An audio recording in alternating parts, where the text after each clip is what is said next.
खुलुमबाय Bodoland इंखं television studio आं हायनार सिगयारि दिनैनि गाहाय रादाबफोराव दङ। बिटिसि सेक्रेटारियेट मावख'आव CCBTR नि सावराय जथुम खुंदों। गाबोननिफ्राय बिटिसि बाजेट जथुम। अकिल गगैनि दाबि AIUD एबा असमिया हारिनि सुथुर। गिबि खेबनि थाखाय गुवाहाटीआव ज्ञानपीठ बान्था गथायगोन। रिपन बर'आ 1.60 कौटि राङाव AIUDF निफ्राय भट बायदोंमोन। 2013 नि APC जाख्ल'नाय 790 पेजनि नायबिजिर रिपर्टखौ नखर बिफाननो गथायबाय। दानिया फैदो आबुं रादाबाव।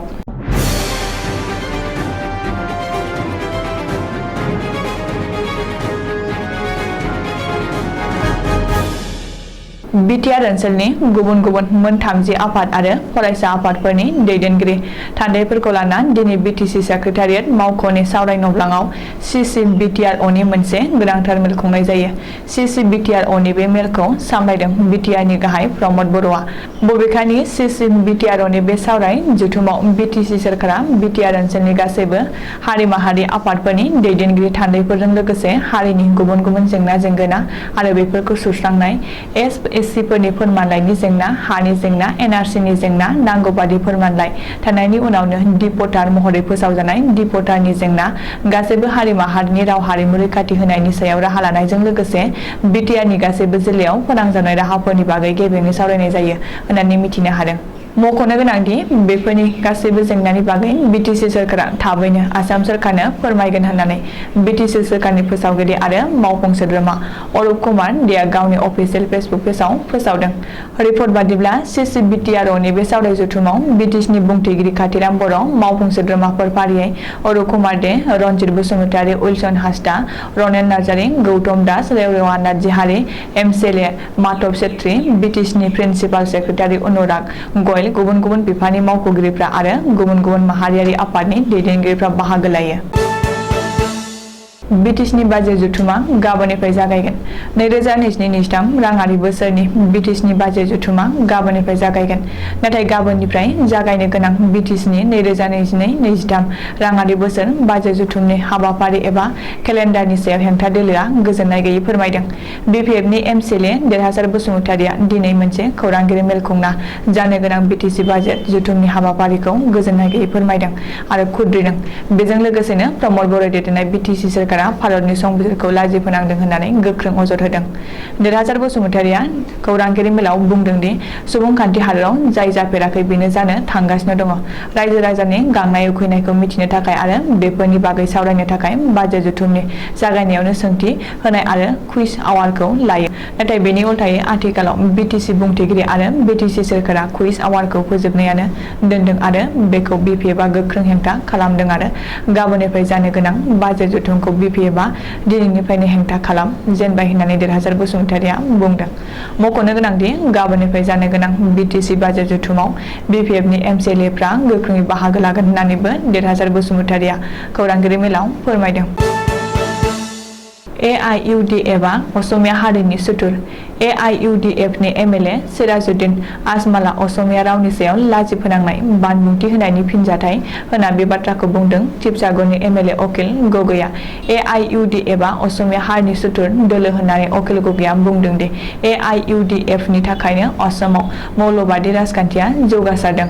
असमिया रावखौ लाजि फोनांनानै AIUDF आ असमिया रावनि सायाव गाज्रि नोजोरै नायनाया रोखा जादों। मख'नो गोनां दि बेनि थाखाय सिराजुद्दिन आजमाला निमाहा बिनांगोन होनना अकिल गगैआ बुंदों। बेजों लोगोसेनो थांनाय रायजो सभा बिसायख'थियाव कंग्रेसनि 3 आरो AIUDF नि 7 MLA फ्रा BJP नो भट होनो होननानैबो कंग्रेसआ दाबि खालामदों। गिबि खेबनि थाखाय आसामनि गुवाहाटीआव ज्ञानपीठ बान्था गथायनो थांगासिनो दं। खन्थाइगिरि नीलमणि फुकननो फैगौ 11 एप्रिलनि गुवाहाटीआव ज्ञानपीठ बान्था गथायगोन। गुवाहाटी नोगोरमानि रवीन्द्र भवनाव नीलमणि फुकननो ज्ञानपीठ बान्था गथायगोन। रिपर्ट बादिब्ला हंसध्वनि 19 खन्थाइ बिफाननि थाखाय खन्थाइगिरि नीलमणि फुकननो ज्ञानपीठ बान्था होगोन। बबेखानि बान्था गथायनाय हाबाफारियाव खन्थाइगिरि नीलमणि फुकननि जानानै खन्थाइगिरि फुकननि फिसाज्ला अमिताभ फुकना 15 मिनिट बिबुंथि लाखिनायनि बाथ्रा बे बान्था राननाय हाबाफारियाव ज्ञानपीठ कमिटिनि गासैबो सोद्रोमाफोरजों लोगोसे आसामनि गिबि मन्त्रि डक्टर हिमन्त बिश्व शर्मायाबो बाहागो लागोन। मख'नो गोनांदि बिनि सिगां आसामनि मुंदांखा थुनलाइगिरि मामननि रैचम गोस्वामी आरो वीरेन्द्र कुमार भट्टाचार्यआबो दिल्लीयाव बे बान्थाखौ गथायनाय जादोंमोन। रायजो सभा बिसायख'थियाव हेंथा दोलोनि बिजाथि रिपुन बर'आ जेननायनि उनाव माखासे जाथायफोरा सोराङाव फैदों।